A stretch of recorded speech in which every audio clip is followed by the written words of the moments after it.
Da dove è nata la tua passione per la scrittura? My passion from writing started when I was very, very young, and my family says that I started telling stories before I knew how to write. And so I would dictate and they would take notes and record my stories. So I think it's something that I was just born with, and then and most children tell stories all the time, but for me it never left, and I've just done it since then. Tu credi sia importante parlare di argomenti difficili o scomodi con gli adolescenti, tipo il suicidio? E da chi sei data questa convinzione? Well, when I was in high school, when I was a freshman in high school, one of my classmates committed suicide, and during that time one of my middle school teachers also committed suicide. And so it was something that I encountered in my life and that many people do. I think most people at some point in their lives encounter some situation that deals with suicide. And I found that it's something that people have a very hard time talking about. There's a lot of stigma related to it.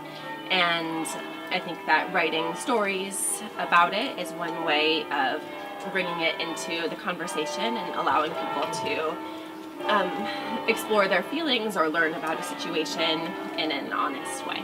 Poi tu dici che molti genitori cercano di nascondere queste cose brutte, tra virgolette, ai ragazzi e agli adolescenti, e volevamo chiederti tu come ti comporti con tua figlia, se c'è una sorta di istinto che ti dice di proteggerla, oppure avendo questa convinzione ti comporti in altro modo. It's such a hard question, and I think because it's so difficult, that's why parents have a tough time figuring out what to say to their children. I do have a child, she's only 4 years old, very small, but I try to be very honest with her. You know, even very small children have questions about death, and I don't make up, you know, stories. I tell her the truth. I tell her that death is part of life and all people die, and I try to make it as gentle for her as possible since she's so young. But I think that it's very important to be honest with people because, you know, even if as parents we want to shield our children from the harsh things about the world, that's impossible. You know, life happens to everybody, and I just want to be able to be there for her to help her emotionally as she discovers all of the hard things. Perché parli del suicidio? Yeah, so let's see, let me think of a different way.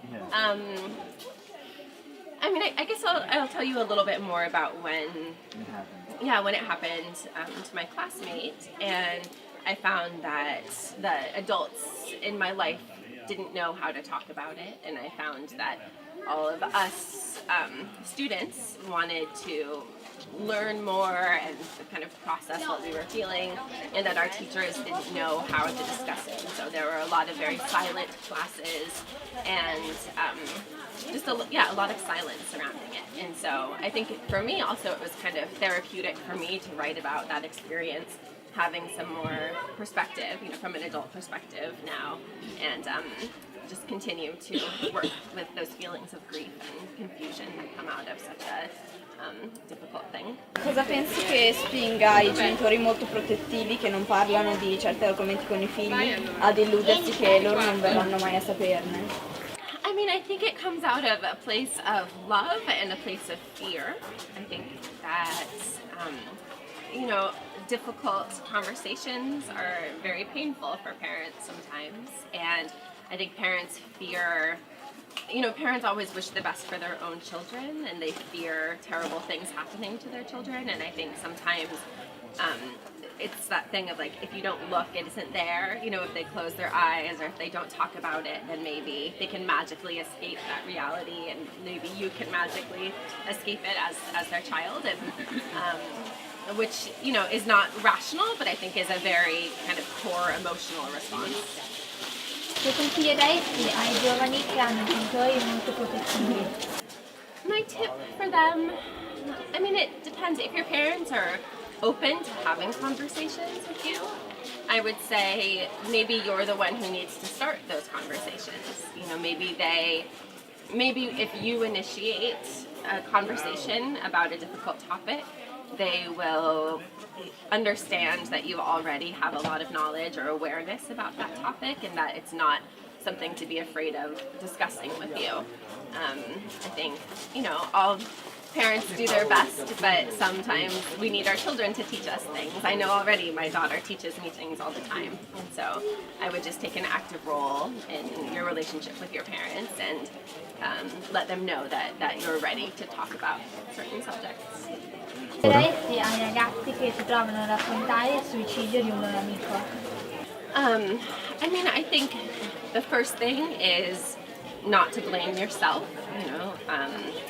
If your friend made this decision or took this action, the friend was suffering in very profound ways that we will probably never fully understand. And so to be kind to yourself, to take care of yourself, to get help from a counselor or friends if you need it, and to give yourself time, because it's not something that you'll be able to come to terms with right away.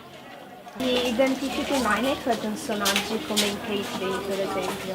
I do, yes. All of my characters come from me, right?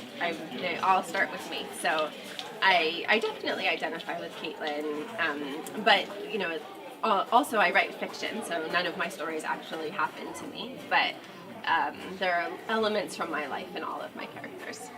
Di quale argomento vorresti parlare magari nel prossimo romanzo? Right now I'm working on a book that has to do with sibling relationships, so a brother and sister and two sisters, and kind of all of the issues that people get from their families of origin and the way that they kind of figure out who they are in relation to the other people in their families. Thank you very much. Thank you. It was a pleasure. Thank you all. Thank you. Thank you.